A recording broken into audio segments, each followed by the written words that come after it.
नमस्कार दोस्तों, स्वागत है आपका न्यूरोमेड टॉक्स विद डॉक्टर अरुण में। मैं डॉक्टर अरुण तुनगारिया, ब्रेन और स्पाइन सर्जन। इस चैनल पे हम लेके आते हैं ब्रेन, स्पाइन और मेंटल हेल्थ से रिलेटेड टॉपिक्स आप तक अपनी हिंदी भाषा में, ताकि सब लोग समझ सकें। ये कॉम्प्लेक्स टॉपिक्स जो हैं ब्रेन और स्पाइन के, सिंप्लीफाइड वे में आप तक पहुंचा सकें, अवेयरनेस क्रिएट कर सकें इन टॉपिक्स के बारे में। इसी कड़ी में एक बहुत ही कॉमन टॉपिक जिसके बहुत से पेशेंट्स मेरे पास आते हैं और सवाल पूछते हैं, उनके जो सवाल होते हैं जो वो मुझसे पूछते हैं कॉमनली सर्वाइकल स्पॉन्डाइलोसिस के बारे में, उन्हीं सब सवालों को लेके मैंने आज का ये वीडियो बनाया है आप सबके लिए, ताकि आपके मन में भी अगर कोई कंफ्यूजन है इस टॉपिक को लेके, सर्वाइकल स्पॉन्डिलोसिस इस बीमारी को लेके, तो वो क्लियर हो सके। सबसे पहला और कॉमन सवाल जो है वो है कि सर्वाइकल स्पॉन्डिलोसिस हो क्यों जाता है। अक्सर पेशेंट्स पूछते हैं कि मेरे साथ ऐसा क्यों हो गया, क्यों मेरे को सर्वाइकल स्पॉन्डिलोसिस की वजह से गर्दन दर्द, शोल्डर्स में पीछे की तरफ दर्द, स्कैपुलर रीजन जिसे हम कहते हैं, हाथों में दर्द आना, झंझनाहट रहना, उंगलियों में सूनापन या झंझनाहट रहना, इस तरह के सिम्टम्स जो है वो मेरे को क्यों हो रहे हैं। तो इसका कारण जो है उसे समझने के लिए हमें सर्वाइकल स्पाइन को समझना होगा। ब्रीफली आपको बताता हूँ सर्वाइकल स्पाइन की एनाटॉमी। इस तरह से सर्वाइकल स्पाइन की जो हमारी रीढ़ की हड्डी है, गर्दन की रीढ़ की हड्डी जिसे हम सर्वाइकल स्पाइन कहते हैं, उसमें 7 हड्डियां हैं, एक के ऊपर एक ये हड्डियां हैं, और 2 हड्डियों के बीच में डिस्क नाम का ये स्ट्रक्चर है। इंटरवर्टिबल डिस्क इसे कहते हैं, पूरा नाम इसका ये है, नॉर्मल भाषा में हम इसे डिस्क कहते हैं। जब सर्वाइकल स्पॉन्डिलोसिस के चेंजेस आते हैं तो सबसे पहले और सबसे कॉमनली इस डिस्क में ही प्रॉब्लम आती है। डिस्क में डिहाइड्रेशन हो सकता है, वहाँ पे क्रैक्स आ सकते हैं जिसे हम एनुलर टियर कहते हैं या फिर डिस्क बल्ज कहते हैं। इसके बाद आसपास की जो हड्डियां हैं उनमें चेंजेस आ सकते हैं, ऑस्टियोफाइट बन सकते हैं। सर्वाइकल स्पॉन्डिलोसिस ज़्यादातर ओल्ड एज की प्रॉब्लम भी है। तो जिस तरह से ओल्ड एज में शरीर के बाकी अंग धीरे धीरे डीजनरेट होने लगते हैं, ठीक उसी तरह से सर्वाइकल स्पाइन भी डीजनरेट होने लगती है, जिसकी वजह से सर्वाइकल स्पॉन्डिलोसिस के लक्षण सामने आ सकते हैं। इसके अलावा बहुत कॉमनली मैं देख रहा हूँ कि 30-40 की उम्र के लोग भी इस प्रॉब्लम से बहुत ज़्यादा सामने आ रहे हैं, जिसके मेन कारण है सही तरीके से हम अपने मसल्स का ध्यान नहीं रख रहे हैं, फिजिकल एक्टिविटी कम कर रहे हैं, घंटों मोबाइल या लैपटॉप के सामने गलत पोस्चर में बैठ रहे हैं, जिसकी वजह से ये प्रॉब्लम्स बढ़ रही हैं। सर्वाइकल स्पॉन्डिलोसिस का डायग्नोसिस बन गया है क्लिनिकली, डॉक्टर ने आपको देख के बता दिया है कि सर्वाइकल स्पॉन्डिलोसिस है।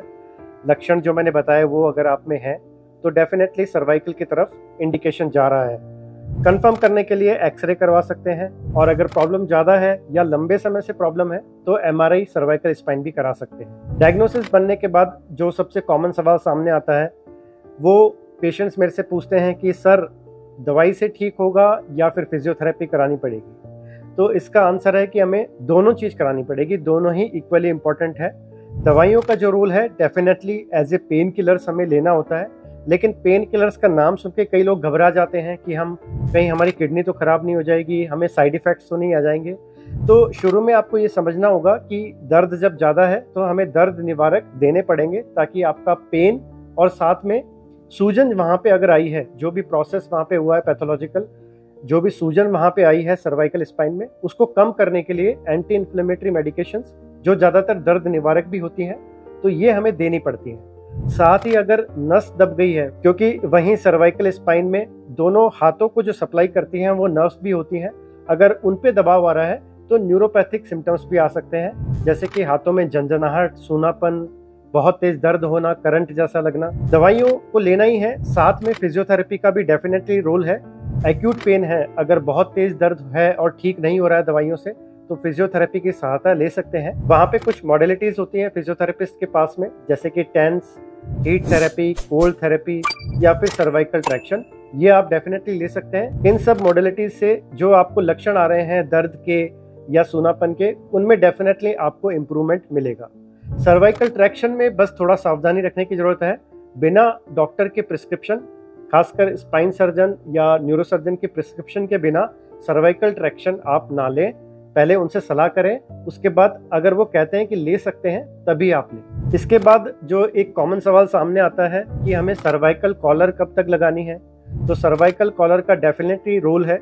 सर्वाइकल कॉलर क्यों लगाई जाती है इसको समझिए। सर्वाइकल कॉलर लगाने का जो उद्देश्य है वो ये है कि आपकी गर्दन का मूवमेंट कम हो जाए।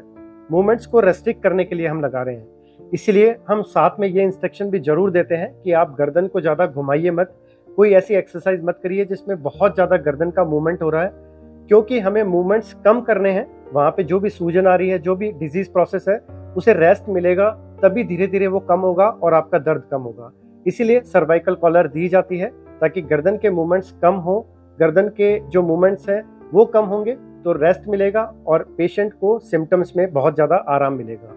इसी से जुड़ा बहुत ही इंपॉर्टेंट क्वेश्चन और बहुत ही एक मिथ है कि सर्वाइकल पिलो लगाना पड़ेगा। सर्वाइकल पिलो लगाने के बाद में ये प्रॉब्लम ठीक हो जाएगी। ये बहुत बड़ा मिथ है। मैंने बहुत से पेशेंट्स देखे हैं, ज़्यादातर पेशेंट सर्वाइकल पिलो के साथ कंफर्टेबल नहीं रहते हैं, क्योंकि शुरू से हमें आदत होती है, जो हमारा नॉर्मल एक तकिया होता है घर में हम यूज़ करते हैं, उसको लेके सोने की आदत होती है, आपकी स्लीपिंग हैबिट्स बन जाती है सालों से। उसको हटा के हम अगर सर्वाइकल पिलो लगाएंगे तो वो ज़्यादातर लोगों को सूट नहीं होता है और बहुत ज़्यादा बेनिफिट भी रिसर्च में पाया नहीं गया है। इसलिए आप जो अपना नॉर्मल तकिया लगा रहे हैं वही लगाएं।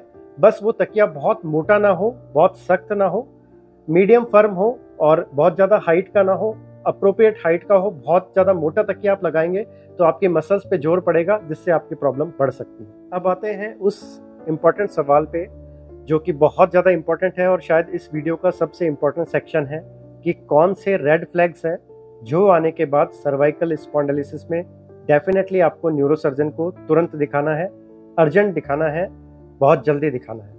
ये रेड सिग्नल्स है। नंबर 1, अगर मांसपेशियों में जो ताकत है वो कम हो गई है, ग्रिप कमज़ोर हो गई है, जो पकड़ने की क्षमता है वहाँ पे कमजोरी आ रही है, मसल्स में वीकनेस आ रही है, तो डेफिनेटली नर्व कंप्रेशन बहुत ज़्यादा है और यहाँ पे न्यूरोसर्जरी की ज़रूरत पड़ सकती है। नंबर 2, अगर मांसपेशियों में एट्रोफी हो गई है, मसल एट्रोफी हो गई है, जो मांसपेशियों का एक वॉल्यूम है, मसल वॉल्यूम है, वो अगर कम हो रहा है, आप देख पा रहे हैं कि एक बाजू आपकी कमज़ोर होती जा रही है, पतली हो रही है दूसरी बाजू के मुकाबले, तो डेफिनेटली वहाँ पे नर्व कंप्रेशन के साइंस आ रहे हैं और यहाँ पे न्यूरोसर्जरी जरूरी हो जाती है। तीसरा रेड सिग्नल जो बहुत इंपॉर्टेंट है, सर्वाइकल स्पॉन्डिलोसिस में कई बार स्पाइनल कॉर्ड पे दबाव आने लग जाता है, जिसकी वजह से जो हमारे बॉडी का गर्दन के नीचे वाला हिस्सा है उनमें लक्षण आने लग जाते हैं।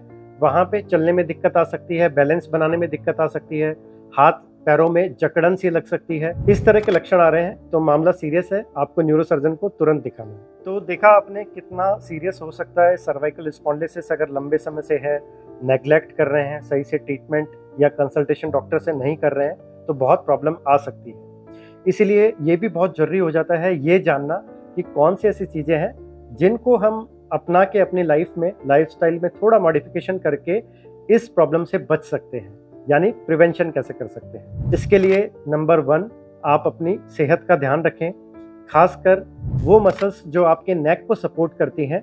वो शोल्डर्स की मसल्स हो सकती हैं, हमारी सर्वाइकल स्पाइन की मसल्स तो हैं ही, और साथ में पीछे कमर की जो मसल्स है, इन सबको हमें मजबूत रखना है। इसके लिए एक्सरसाइज डेली बेसिस पे जरूर करें। कुछ योगासन है जो बहुत इंपॉर्टेंट है सर्वाइकल स्पॉन्डिलोसिस को बचाने के लिए। इस तरह के जो योगासन हैं, इनके नाम दिए गए हैं और इस तरह से इनको किया जाता है, ये जरूर करिए।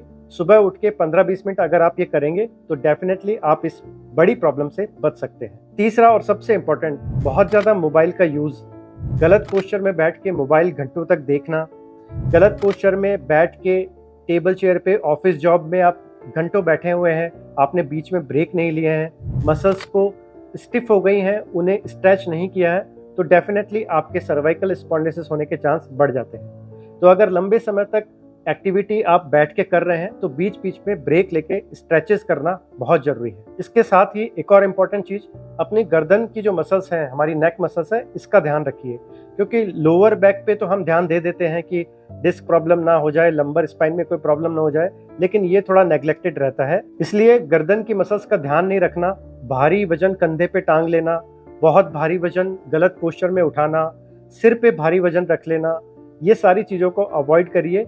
इससे आप बहुत ज़्यादा बड़ी तकलीफ में आ सकते हैं। तो दोस्तों, ये था सर्वाइकल स्पॉन्डिलोसिस के बारे में जो कॉमन सवाल मुझसे पूछे जाते हैं, उन सबको मैंने डिटेल में आज बताने की कोशिश की है। उम्मीद है आपको पसंद आया होगा।